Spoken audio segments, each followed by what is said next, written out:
Hi, this is Corey Johnston, and today's lesson is going to come from the 33rd chapter of the second book of Chronicles. Herein we read of a brief biography and encapsulation of the reign of Manasseh, who, as we will read, not only set the standard for wickedness amongst Judean monarchs, but so much so that the downfall of Judah was attributed to his wickedness. Now, as kings, they had a central responsibility to honor and observe the Torah, and this many of them did not do. But unlike the entirety of those who reigned over Israel, the northern kingdom, of whom there is no king written, performed good or did his duty or obligation, the history of Judah is very much fluctuation between wicked kings and reformers, and the Chronicles accounts contain something absent in the parallel account in Kings, in that it mentions the fact of Manasseh's repentance. And in order to understand why the author sought fit to include this, we must understand the purpose for which the Chronicles accounts were written. The Chronicles were somewhat similar, and many of them overlap with the book of Kings. The object of Kings was to present a history of the Judean and Israelite countries, but the book of Chronicles was to write that history from the priestly perspective. It pertained exclusively to the united monarchy and then Judah. And there's a famous line in 7:14 that if my people who are called by my name shall humble themselves and forsake their sins and turn to me, then I will hear their prayer. And this principle, paraphrased, is very much embedded in what we see in Manasseh.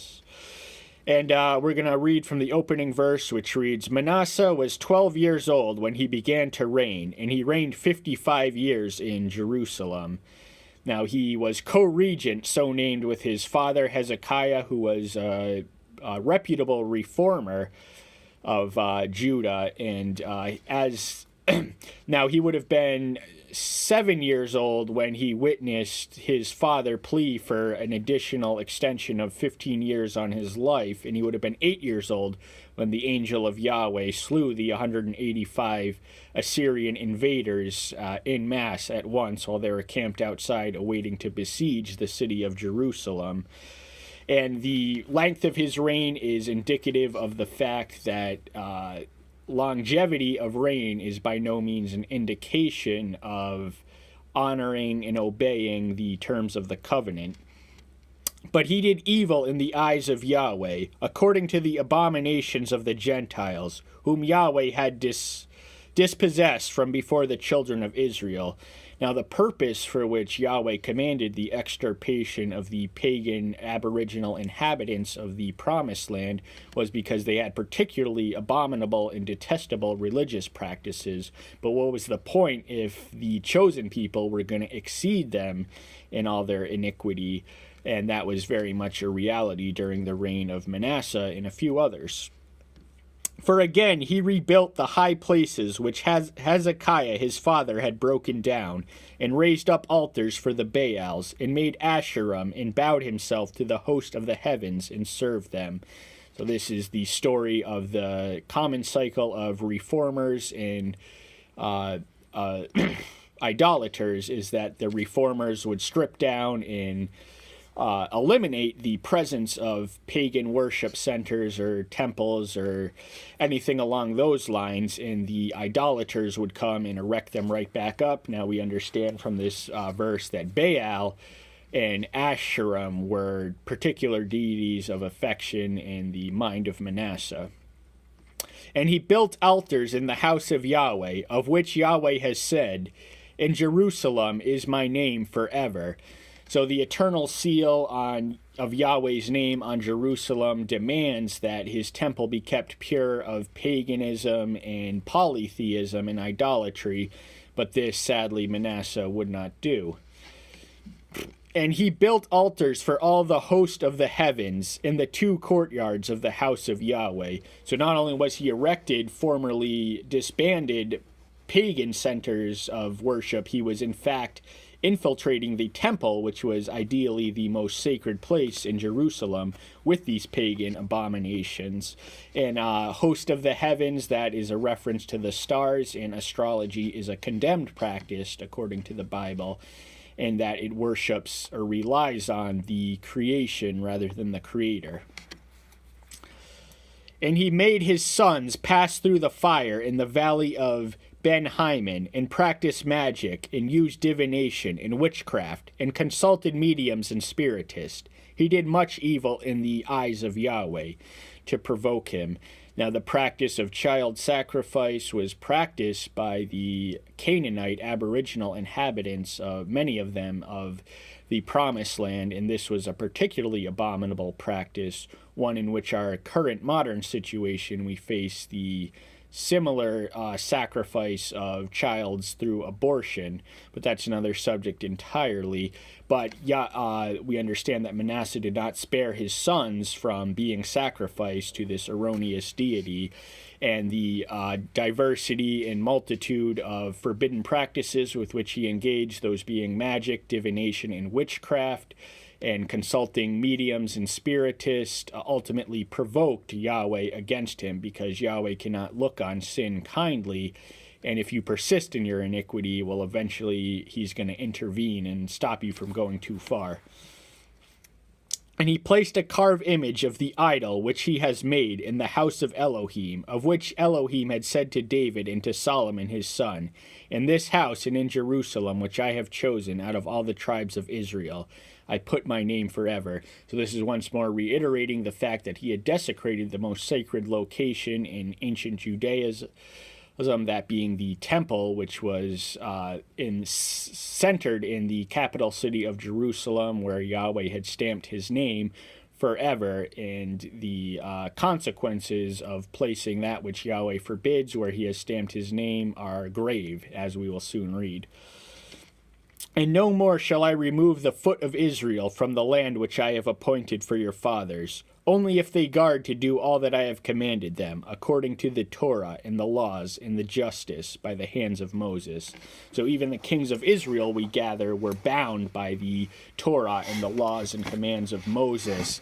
And we read of, in Deuteronomy 17 thereabouts, I think I did one on that, Deuteronomy 17 somewhere, spanning the range all the way up to the 18th. But we learned that kings were to have a portable copy of the Torah, and they were to study and meditate it on daily, and they were bound by it. But the consequences of the covenant for disobedience was rightfully retribution, and this Manasseh provoked from in Yahweh. Thus Manasseh led Judah and the inhabitants of Jerusalem astray, to do more evil than the Gentiles whom Yahweh had destroyed before the children of Israel.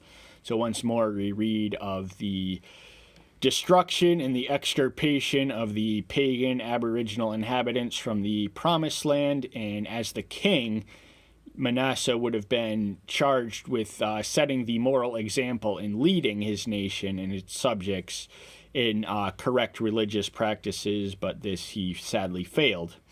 "And Yahweh spoke to Manasseh and to his people, but they did not listen." Now, ever since Samuel, Yahweh has provided an unending continuum of prophets, which lasted until the early post-exilic period for his nation of Israel.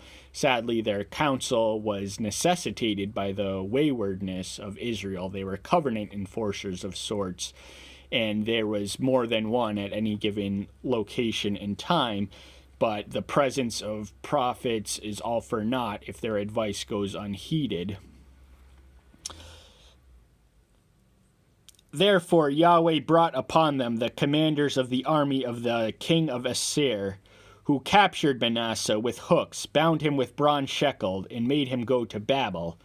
So Babel was the capital city of the emerging world power, which would eventually displace Assyria as the ruling hegemon of the ancient Near East.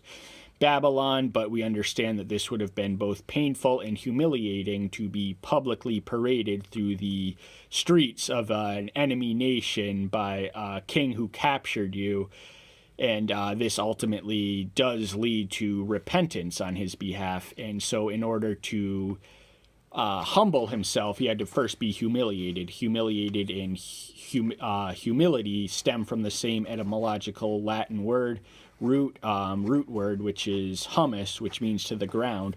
So we understand humiliation to be brought about by external actors, whereas humility is the voluntary surrendering without having to go through the painful process of humiliation.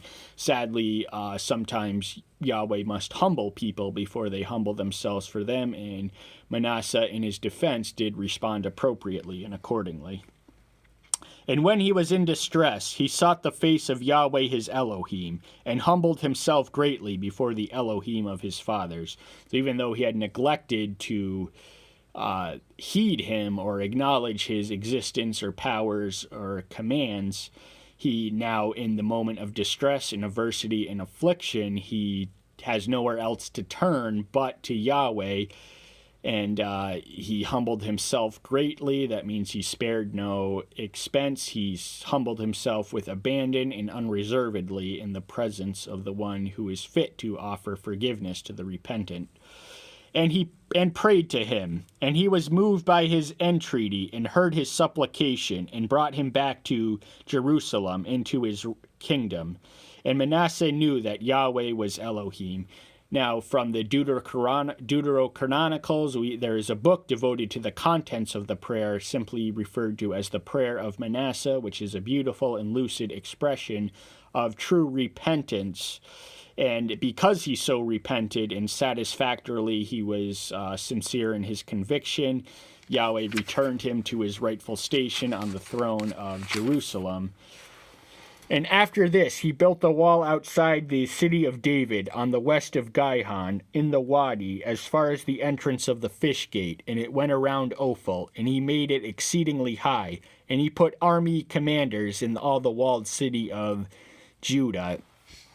So from re-erecting and resurrecting the dismantled pagan altars and worship sites, he goes on to invest his energy in an opposite direction.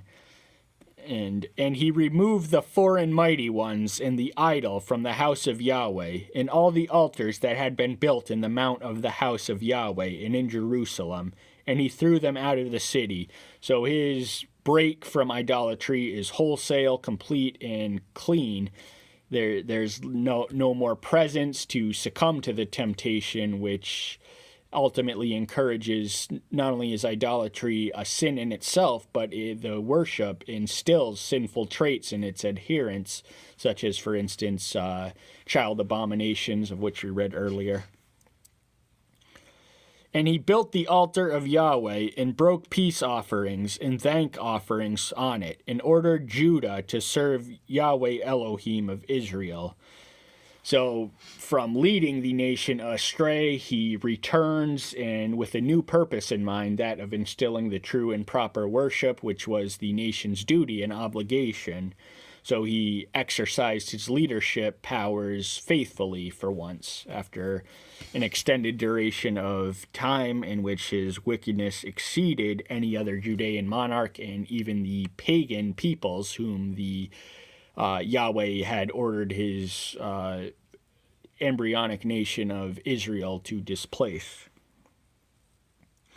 But these people were still offering on the high places, though only to Yahweh their Elohim. So the high places would have been a reference to the resurrected idol edifices of idolatry, which were now devoted to Yahweh their Elohim, and rightly so. And the rest of the acts of Manasseh, his prayer to his Elohim, and the words of the seers who spoke to him in the name of Yahweh Elohim of Israel, see, they are written in the book of the kings of Israel. This is one of the references in canon to lost literature, which may or may not have been inspired, but was very much in existence, which recorded the history and the dealings of the kings. But we do have the Deuterocanonical reference to the contents of his prayer of repentance. And his prayer, and his entreaty, and all his sin, and his trespass, in the places where he built up built high places, and stood up the Asherim and the carved images before he was humbled. See, they were written among the words of the seer. So with prophetic portent, these promises became a reality, and we're not privy to the contents of the prophetic council, nor even who they were. But according to tradition, Manasseh sawed the prophet Isaiah in half because of his preaching, which we can imagine would have been at variance with the king's practice. So Manasseh slept with his fathers, and they buried him in his own house, and his son Ammon reigned in place.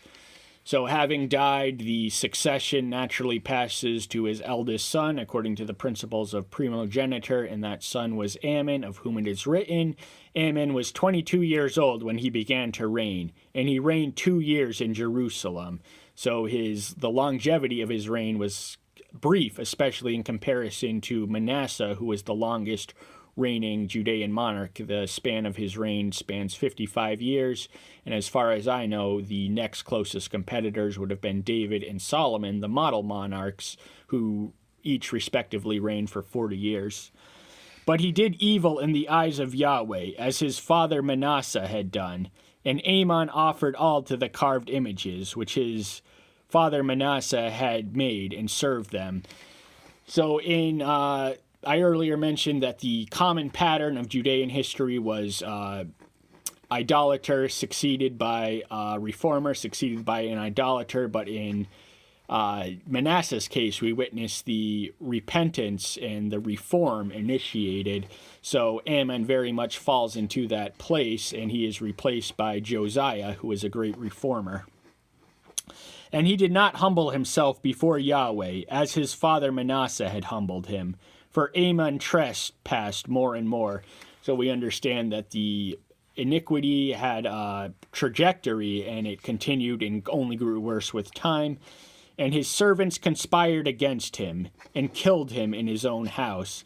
So he didn't succeed in instilling the loyalty of those who served him, who conspired against him and executed him in his very own home. But the people of the land smote all those who had conspired against the king Ammon, and the people of the land appointed his son Josiah to reign in his place. So the people of the land did not embrace the assassination of their king, wicked though he was, and Josiah, of whom we will read in the succeeding chapter, is anointed his replacement. And that's all the time we have for today. Thank you so much. Tune in next time. Bye-bye.